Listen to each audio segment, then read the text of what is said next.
What's up, guys? Duster McDangles back here with another video, and this is another episode of the Nebraska Bucks franchise mode here, guys. And I've done a lot of thinking here. It's been a while since we've dropped one of these videos, and this upcoming season will be the last with the Nebraska Bucks as we get into the 2030 season with the Nebraska Bucks. A long run will be coming to an end at the end of the season, whether we are winners or losers. But before we do get into this episode, be sure to drop that thumbs up button if you guys enjoy this video, and also hit that subscribe button so you don't miss out on any future action such as this. And as we have been making videos on the NHL playoffs in real life, we'd really love the support. If you guys were to join the community, it would be awesome. But without further ado, guys, we're going to be getting into the draft here, checking out the winners and losers when it comes to the awards.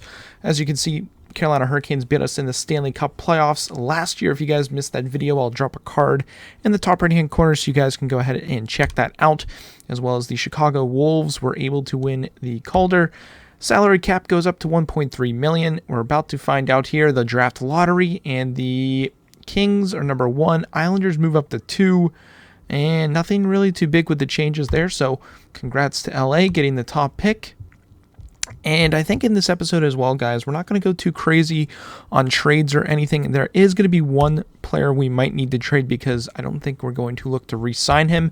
So we look at some retirees. We got some big names here. Top two picks of their draft, Tyler Seguin and Taylor Hall, hang up the skates. Jonathan Huberdeau hangs up the skates. Arturi Panarin hangs up the skates. Tarasenko, Landeskog, Hawkins, Saad, Kuznetsov. That's a bummer. Kuznetsov is actually now off our books too, which is kind of nice. He retires. Ryan Strome, a former Nebraska Buck himself, retires. William Karlsson, Nazem Kadri, Pajot, Brian Rust. A lot of big guys retiring. Yanni Gourde, Gutsev, Clefbaum, Iafallo, Murray, Shea. We got a lot of retirees. And at the goaltender position, who do we got? Ben Bishop retires. Grubauer, Jack Campbell, Casey DeSmith, Louis Domingue, and that is pretty much it. Malcolm Subban, another big name there between the pipes, but those are it for the retirees. Got a lot of coaches retiring as well. We are going to sim here up to the draft and actually take a look here at our contracts, because we might make some trades here at the draft, because we have a player coming up who we might need to re-sign, but I don't think we are going. Where is he? I was going to say we're going to try to get rid of Tavares. He wants $5 million. Our cap space for next year is actually going to be $15 million, so we might be able to re-sign him. If anything, then we could maybe sign him and actually get rid of Johansson. He is getting up there in age, and Johansson wants a big extension at $5 million, and I would rather go with somebody a little bit younger. So we'll look to move Johansson here at the draft. I actually was going to move Tavares because he doesn't really fit our second D-pair line. But we're going to get into the draft here, see what we can do in making some trades. LA with the top pick, I doubt we'll be able to get anything from the Leafs for their first. Maybe, what do we got for picks as well? Honestly, we're going to look to move Johansson. I don't know where he is with trade value. It's not very high. Tavares, where's Johansson? Man, he is way down there with trade value, which is sad to see. But with that being said, draft pick-wise, we only have our first-round pick. First, second, third, we're not going to be able to get anything out of this. So if anything, we're going to try to move Johansson for somebody else to deal with him and maybe get some value out of it. It's going to be tough, but let's look for somebody who could really use him that actually has some cap space. Montreal looks like they could use him, and we could honestly try to get a pick out of him, maybe a third-round pick, and maybe move our fourth-round pick for this year. That gets the trade value a little bit in our favor, and we can maybe even ask for, man, they got a lot of fifths, so let's ask for Buffalo's fifth. See if that trade goes through. It is rejected. We'll just go with our fourth for their third, and that trade is rejected as well. That's kind of crazy. Let's maybe just bump this down to a fifth-round pick. I'd rather get something out of Johansson rather than nothing. Trade is rejected. We might only be able to get a sixth round out of him because, again, I don't really want to re-sign him. Let's just try to snipe a sixth-round pick. They're going to reject that. Man, we're probably just going to have to let him go. That's kind of tough. It is what it is, but again, this being our last year, we're not really going to be making too many moves here. Draft pick is going to be a little tight here. We got an elite Callie Brenstrom here. Injury-prone Joe Thornton, 4 years out. Man, it's really tough. Do we have any gems is the real question. I don't know if we've scouted any gems. Do we have gems? We don't have any gems, so we need to make the best pick possible here. Who's this? Gail Spalling. Solid season. 3 years out. Man, it's tough here. End of the first round, it's usually always a crapshoot. Maybe this Lars Lindbaum guy. 4 years out, Shea Weber, injury prone. He's 6'1". Let's make the pick. And he is 61 overall. Top 6 defensive medium. Not terrible, but not great. Sim up to our next pick here. This is where we can try and snipe a goaltender, possibly. Always looking for goalies later in the draft, but maybe snipe one here early. He's expected to go 65 years out. Elite. Not really knowing too much about that guy does kind of hurt. So let's go back here. We've got this Victor Varlamov, left winger. Injury prone, 4 years out. What about Kenneth Amonte? That's a pretty cool name. 3 years out, elite medium potential from Norway, and he is top 6 defensive medium, 64 overall. So not a terrible pick. Honestly, setting the Bucks up for success later on after our career with them. But again, we're not going to be moving forward with them. We've got Braylon Connolly. He plays in the Q. 4 years out. Sniper, I'm okay with that. Let's go with it. Top 9 forward low. 59 overall, not the best of picks, but you know, it is what it is. This draft really isn't too crazy important. We've got Henrik Prince, left defenseman, elite low potential, two-way defender. See if we can get trade value. Top 6, low potential. Not terrible, but not great. Again, could be some nice trade bait here later on in the year. But let's take a look here. 7th defenseman. Maybe go with this goaltender. See what he could potentially get. 47 French starter. Nothing great. Maybe this is where we go to snipe maybe one of those elites to get some trade value. This guy right here actually could be a nice little snipe. Jorgen OBERGAUER, power forward, 5 years out, elite, 3 bar. Could potentially stay elite low. That's actually nice. Could be some decent trade value out of him. As we've got a trade offer for Fascia. I don't even really know how to say his name. Let's edit this trade. He does have 1 year left, bottom 6 forward, 80 overall, 36 years old. Doesn't really fit our lineup for our 7th round pick. So we're going to let that one go. See what we've got here for potential elite. McPherson, Santiago. That's actually a sick name. We're just going to go with that just for the name itself. Elite low could be nice trade bait here, and that is the rest of the draft. Crazy stuff. Nothing too crazy. Lindholm, our best pick.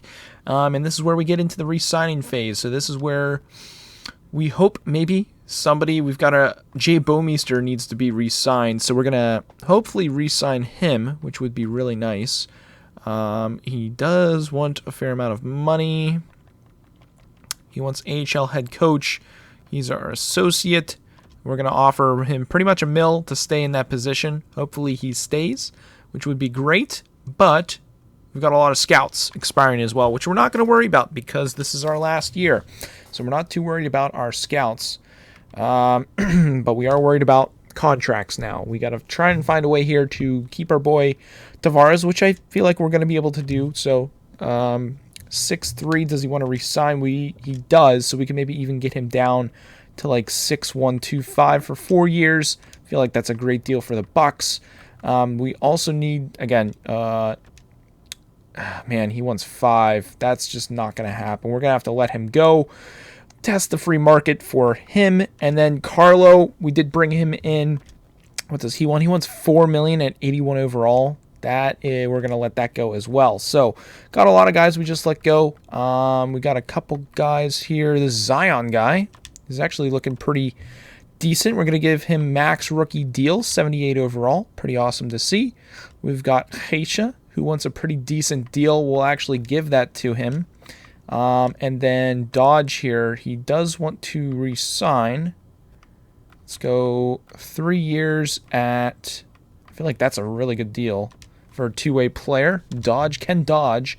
He's up to 78 overall, which is cool to see. Let's take a look at goaltenders. Always got to make sure our goalies are good. And we are good for one more year. Carter Hart, Tucker Tynan, Bender, Hunter Jones. So we're good there. Couple goalies here. Don't need to worry about re-signing. Let's take a look in the system with all of our players. We got a lot of AHL guys that we have to re-sign. So give me just a moment and we'll get those all taken care of. So we offered up a lot of guys. Jay Bouwmeester is not happy with the job title. So that is tough. We're going to most likely be losing him. Haisha doesn't want to re-sign. Tavares does sign. Zion signs. Andrewchuk signs. Spacek. Nukolov. Akers. Kent Dodge. That's all really nice. We're able to re-sign all of those guys. If anything, we just need to get Haisha. Or if anything, we can maybe let him walk. If he doesn't want to re-sign, I mean, we're not going to force him to stay. So we'll release him. Maybe pick up somebody in free agency. We got Lazar here. He wants a very nice deal. At two-way, we'll even give him a little bit more. Then we even have Rantanen here, defenseman. He wants a nice max deal there, or forward, I should say. That's our... Was that our draft pick this year? I don't even know who this was. Second round of, I believe, last or 2 years ago. I do want to try and keep Jay Bouwmeester around. I feel like it would be nice to keep somebody like that within our squad, especially at the AHL level. We'll just offer him more money. I don't see the harm in offering more money. We're going to offer him a ton more money for AHL associate. See if he'll say yes to that, and if not, I mean, it is what it is. We're not gonna force anybody here again to stay if they don't want to. But again, free agency is going to be clutch. We're going to need a new left winger for the third line and a new third line defenseman, which will be huge. Again, everyone is looking good. We got a couple RFAs. We got Cade Quick. We're going to offer him a deal. 1 year. We'll give him 2 years. See what he says to that. Morrow wants a nice deal. He is 70 overall. He wants a big rookie deal. We'll give it to him. Fresh off the boat. Clarkson, we're going to let walk. And we got a couple more sort of guys we'll let walk as well that we don't really need to worry about. So that is good. We'll advance a day, see what our players say. Lazar signs, Cade Quick signs, Morrow signs, Rantanen signs. That's all really nice. So everyone's taken care of except our boy Jay Bouwmeester. Oh, he's not. I'm not interested in joining with this job title. All right, well, we're going to have to let our boy Jay walk. He's not going to want to re-sign, so we're not going to force him to stay. I mean, we offered him $1.3 million, so I don't think he's going to stay. It is what it is. Again, don't really need to worry about the scouts since this is our last year. But we are now into free agency. Lost a lot of scouts there. It is what it is. Not too worried about it. And here we are. Re-sign or free agency. This is what we need, guys. So third line left winger is what we really need. We've got $5 million to work with. We've got big time players up for contracts. But we've got $5 million to work with. We need a left winger, third liner, as well as a defenseman, fifth line. Barbashev could be a nice little shout. Playmaker, forward line too. That would have been sick at 4.8. Sam Bennett, left winger. He does want a little bit more money. Penalty kill too. He doesn't fit. Kerfoot, 84 overall playmaker. Forward line 1, but all power plays. That would have been nice. Let's see here. Perlini, sniper, 34, forward line 1. Pavel Zaka, forward line 2. Nothing looking good there. Let's see with Luke Kunin, two-way forward. Don't really want to bring in a two-way forward. He doesn't fit any of our lines anyways. We could maybe bring back our boy Saishin. He was a big piece to the puzzle. He does fit forward line 3 at $3 million. That could be a nice little bring back. Akil Thomas, centerman, forward line 2. Now, let's take a look here. Kukkonen here, two-way forward. Don't really want him. Bavillier, 83 overall, two-way forward. Only fits forward line 1.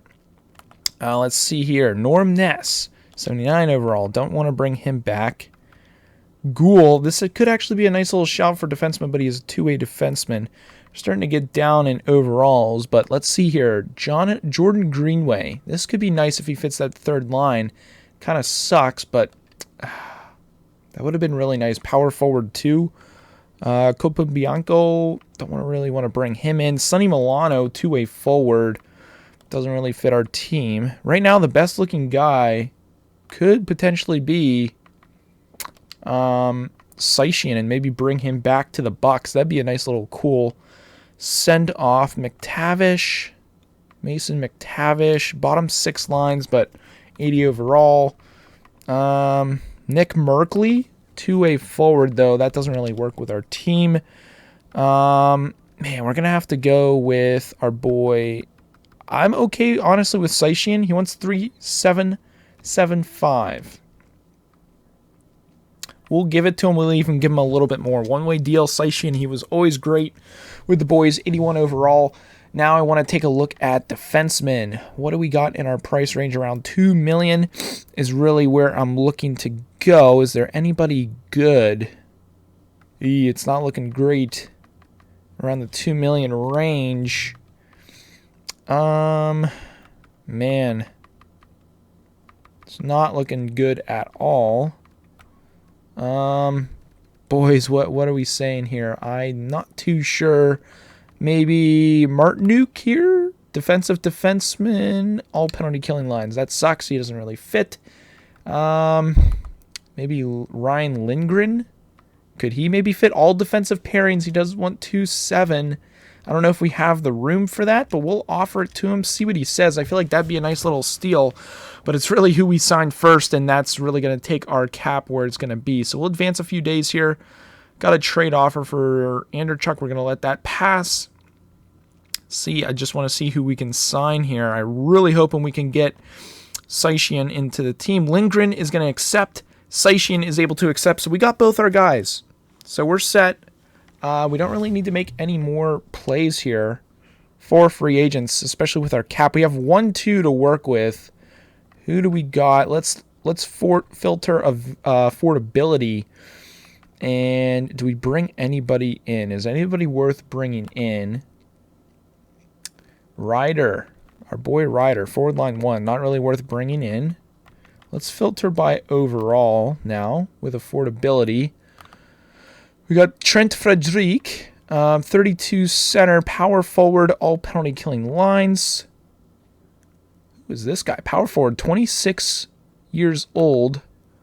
Nathan Grancher, 82. Doesn't fit any of our lines, but that honestly might be a little shout there. Robbie Fabry, sniper, 34 years old. We don't know too much about him. Honestly, I'm down for this Grancher guy. If anything, we could get some trade value out of him. He wants a very fair deal, so we'll throw that at him. See if we get the extra pickup here, and then what we're going to do next is we're going to take a look at our lines and see what we got to work with here. Hopefully these pieces that we've put together are enough to make another run. I think our core group is still there, which is great, and he's actually decided to reject since we are full. So roster's full. We're going to have to sim up here to the start of the next season, so we'll get into that and take a look at our lines. All right, guys, here we have a first look at our lines, and look at our boy Perez. After a solid first season, he's already up to an 88 overall. That is a massive snipe, a great replacement for Mark Scheifele in that trade. So we're going to actually bump him up to the top line, which gives Suzuki that +2, or +3, I should say, on the third line, which is really cool to see. Byfield down on the fourth line. I don't really like that. If anything, the only one who doesn't really fit this line is Ledeker, but he's up to an 86. It's tough because Downing, we got him off of waivers. I'm pretty sure we got him off of waivers, which was a really nice steal. We got Jason Milroy, who we got off waivers, who is actually on defense right now. We got our top line there as usual. We got Lindgren into the lineup, and that's a tough call. I'd rather have Tinkenoff there on that second pairing to get Tavares still up on that top one. We got Julian with Lindgren, which is a good start on the back end. And taking a look at our scratch, we got Lockhart and Seishian. Seishian, does he fit any lines? Fits the second. Kind of sucks, but it is what it is. Goaltenders still, we got Carter Hart, still kicking at 86 overall, 32 years old. Take a look at our special teams. We got the +3, and then we got the +1. So not too bad there on the special team side of things, but Let me know what you guys think down below, who we should maybe move around. Actually, I want to see if Volchenkov fits better. He does not. So that second line is actually sick. Honestly, all of our lines are pretty nice. Maybe Krause, get him out of the lineup, maybe for one of our scratch players. I don't know if Lockhart fits better on this line or not. It's really a toss-up. I'd rather play Lockhart, younger player. Let's take a look at AHL as well. We got Zanin. We got Dodge on the second line. Let's actually move him up to the first line. Anderchuk will move him up. Does get some nice pluses all the way around. Spacek, let's move. Can we move anybody else around? No, we cannot. Caden Owens, I should say. And on the back end for defense, we got Drysdale and Clapperton. So the team at AHL is looking pretty good as well. Again, let me know what you guys think down below. What moves should we make? Who should we move around in the lineup? Who should we go out and get? What upgrades do you guys want? If anyone who doesn't fit on this line, it's Vasilinen, which is kind of crazy. But again, let me know what you guys think. That's going to be it for today's episode. If you guys did enjoy it, be sure to drop a like on this video. I hope you guys have a good one. And as always, stay dusty.